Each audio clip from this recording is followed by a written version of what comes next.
Assalamualaikum warahmatullahi wabarakatuh.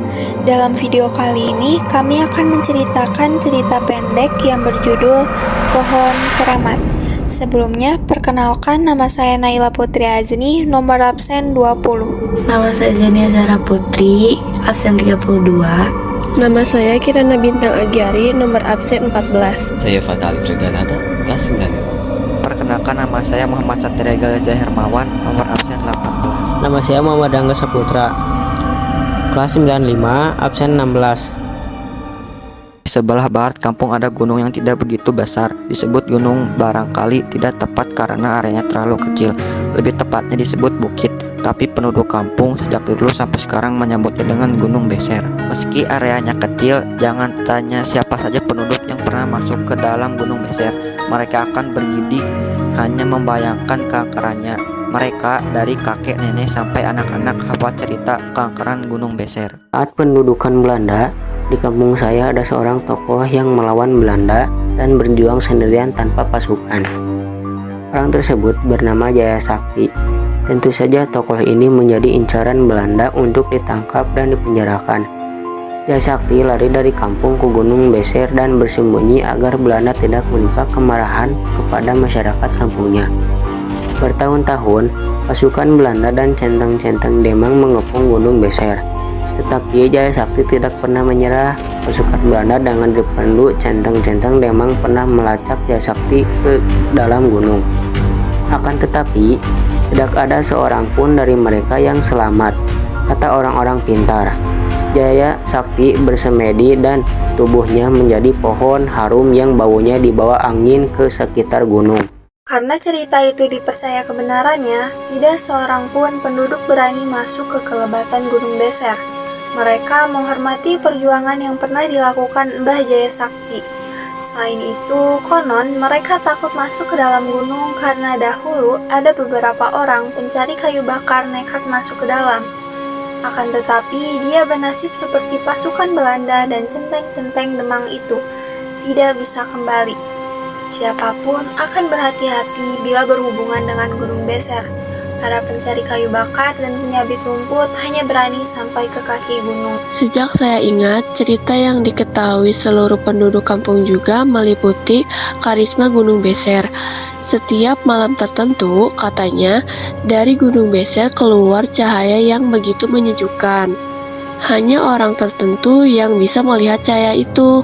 Konon, apabila seseorang dapat melihat cahaya itu dengan mata batinnya, maka ia termasuk orang yang bijaksana dan tinggi ilmunya.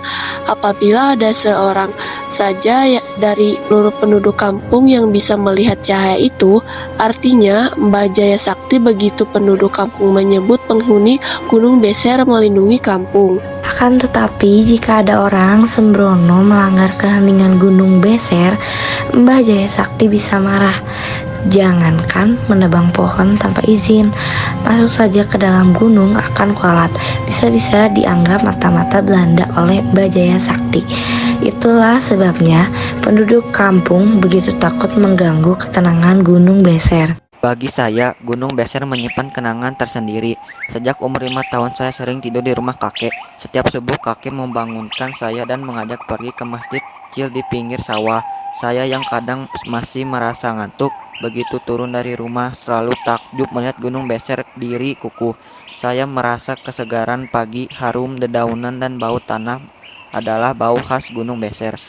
Saya selalu berharap begitu turun dari rumah bisa melihat gunung itu bercahaya. Selesai sholat, kakek bisa mengontrol air sawah.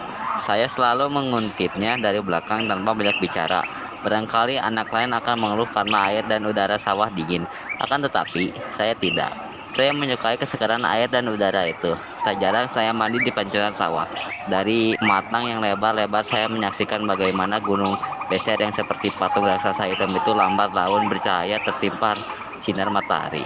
Saya sering beranggapan bahwa cahaya itu bukan dari matahari, tapi keluar dari hati saya sendiri.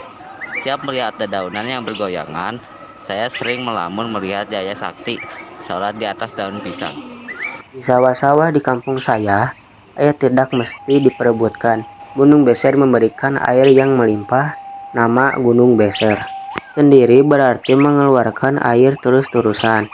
Mata air yang berada di kaki gunung mengalirkan sungai yang lumayan besar. Bagian air itu dialirkan ke kampung untuk memenuhi bak-bak mandi.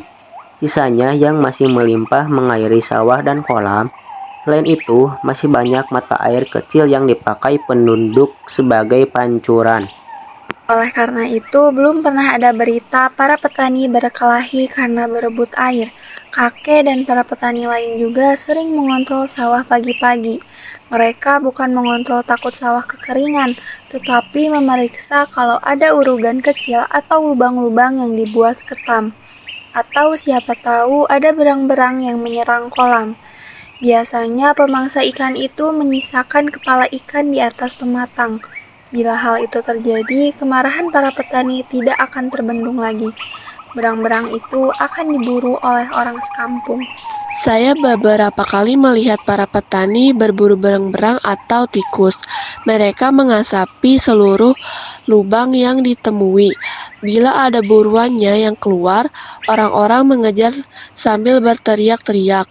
Tentu pemukul tidak ketinggalan ikut beraksi. Sekali berburu, puluhan tikus atau berang-berang bisa didapatkan. Bila panen tiba, setiap petani yang punya sawah luas akan mengadakan syukuran. Para tetangga diundang, ikan ditangkap, atau ayam disembelih.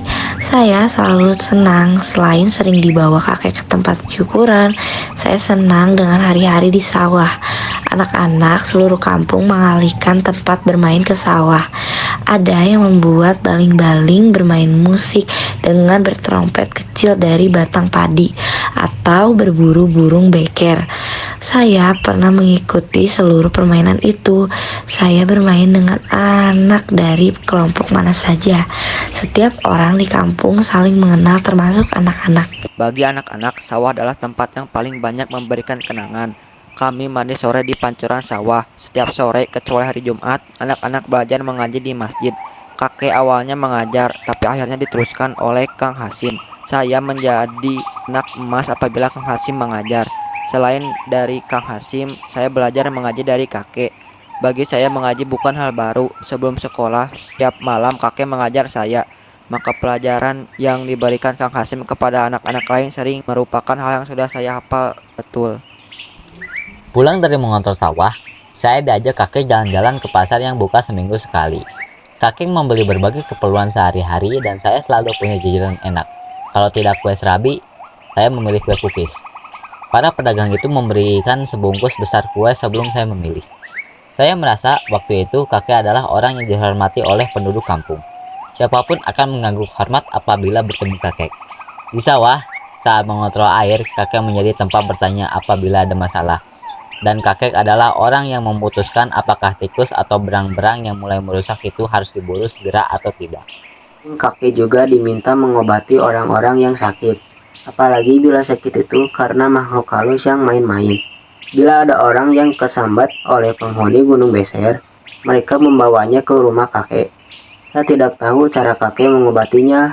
Mungkin beliau memakai doa-doa, tetapi tidak jarang kakek malah membawa si sakit ke rumah Pak Mantri. Kedamaian kampung saya mulai terusik saat jalan besar menghubungkan dengan kota kecamatan dan kota kabupaten diperbesar dan diaspal. Memang aspal ala kadarnya, tidak sebagus sekarang, tapi jalan itu memberikan gejolak tersendiri. Para petani hilir mudik ke kota kabupaten menjual hasil bumi. Anak-anak remaja tidak sedikit yang kemudian meneruskan sekolah ke kota. Pembangunan pabrik-pabrik semakin santer diinformasikan orang kecamatan. Perkenalan kampung saya dengan dunia luar menyadarkan penduduk bahwa di luar sana sudah banyak yang terjadi. Kebutuhan hidup semakin meningkat, kampung saya semakin sibuk. Ngobrol-ngobrol santai di sawah atau di masjid sehabis sholat jarang dilakukan para orang tua. Bila panen tiba, undangan syukuran semakin jarang. Panen pun hanya dilakukan oleh segelintir orang, tidak lagi merupakan pesta kampung. Kebutuhan yang semakin mendesak memaksa penduduk kampung untuk memfungsikan segala yang dipunyai. Para lulusan sekolah dari kota merencanakan untuk membuat pertanian terpadu di kaki gunung dengan melibatkan seluruh penduduk. Pengelolaan kaki gunung itu dilakukan dengan gotong royong. Pembangunan pabrik air mineral dan tekstil mulai dibuat orang kota. Saya waktu itu sudah meningkat remaja. Perselisihan antar penduduk mulai terasa ketika penggerak pembangunan yang merupakan lulusan sekolah dari kota itu merencanakan untuk membuka sebagian gunung beser untuk perluasan lahan pertanian dan kebutuhan pabrik. Banyak penduduk yang tidak setuju, akan tetapi tidak sedikit yang mendukungnya. Saat ini adalah waktunya untuk membangun demi kemajuan. Dan kita tidak akan pernah bisa maju bila masih takut dengan hal-hal yang tidak masuk akal. Begitu diantaranya kata-kata yang biasa diucapkan pada penggerak pembangun dan orang kabupaten yang memperjuangkan perluasan pabrik. Apa yang mesti ditakuti dari penghuni Gunung Beser? Mereka malah telah memberikan apa yang dipunyainya. Air yang melimpah, tanah yang subur, dan udara yang segar. Kita tidak bisa memanfaatkan kekayaan itu karena kita takut oleh hal-hal yang tidak perlu ditakutkan, kata mereka. Banyak penduduk yang mendukung pembukaan Gunung Beser. Sebagian yang masih menghormati karisma Gunung Beser. Datang ke rumah kakek, mereka meminta pendapat kakek. Saya tidak tahu apa yang kakek katakan sebelum mereka pulang. Besoknya, wakil dari panitia pembangunan itu datang ke rumah kakek. Mereka tahu bahwa kakek adalah kunci dari masalah ini. Penduduk yang tidak setuju dengan pembukaan Gunung Beser hanya akan mendengarkan apa yang dikatakan kakek. Saya tidak begitu jelas menangkap apa yang dibicarakan mereka.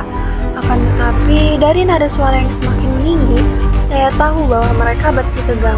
Saya mengintip peristiwa itu dari bilik kamar. Saya bersiap meloncat seandainya mereka melakukan kekerasan terhadap kakek. Akan tetapi, kejadian yang saya lamunkan itu tidak terjadi. Mereka pulang setelah terlebih dahulu menyelami kakek. Besoknya saya baru tahu bahwa kakek menyetujui pembukaan sebagian Gunung Beser. Saat ini saat sulit, kata kakek ketika malamnya saya menanyakan kenapa kakek menyetujui pembukaan sebagian Gunung Beser. Semakin banyak kebutuhan hidup dan semakin banyak orang yang merasa pintar, akan tetapi orang-orang itu tidak tahu tentang kebijaksanaan. Mereka tidak sadar bahwa sebagian besar manusia yang ada di dunia ini adalah yang ada di bawah standar kepintaran. Kisah Mbak Jaya Sakti masih diperlukan untuk melindungi Gunung Beser. Saya kurang mengerti apa yang dikatakan kakek. Ketika malam besoknya, kakek bercerita bahwa Mbah Jaya Sakti dan keangkaran Gunung Beser itu tidak ada. Saya semakin tidak mengerti dengan kakek. Kalau begitu, kenapa tidak dari Gunung Beser itu dibuka? Gunung Beser akan marah kalau dibuka, kata kakek. Kan Mbah Jaya Sakti dan keangkaran itu tidak ada. Ya, tidak ada. Tapi Gunung Beser tetap akan marah apabila dibuka. Kenapa kakek menyetujui? Mereka berjanji akan membuka sampai perbatasan kaki gunung saja. Pembukaan kaki Gunung Beser itu akan dilakukan dengan bergotong royong. Bantuan tenaga dan dana besar dari pihak pabrik disambut masyarakat. Kejadian yang semakin langka itu ditandai dengan syukuran kampung yang dipimpin oleh Pak Bupati yang sengaja datang. Tidak ada kejadian-kejadian aneh selama pembukaan kaki gunung. Tanaman pun tumbuh subur karena tanahnya subur dan air melimpah. Rumah-rumah dibangun karena pabrik-pabrik membutuhkan banyak pekerja yang sebagian besar didatangkan dari daerah lain. Para penggerak pembangunan itu mendapatkan pujian dari hampir seluruh penduduk kampung. Mereka dibicarakan di setiap pertemuan resmi dan tidak resmi. Kakek meninggal tidak lama kemudian. Kematian kakek tidak mendatangkan perhatian yang besar dari penduduk. Saya sedikit cemburu kepada penggerak pembangunan yang sudah mencuri perhatian penduduk dari kakek itu. Kecemburuan itu bisa diredam karena saya sudah masuk sekolah menengah, mengagumi juga apa yang mereka lakukan.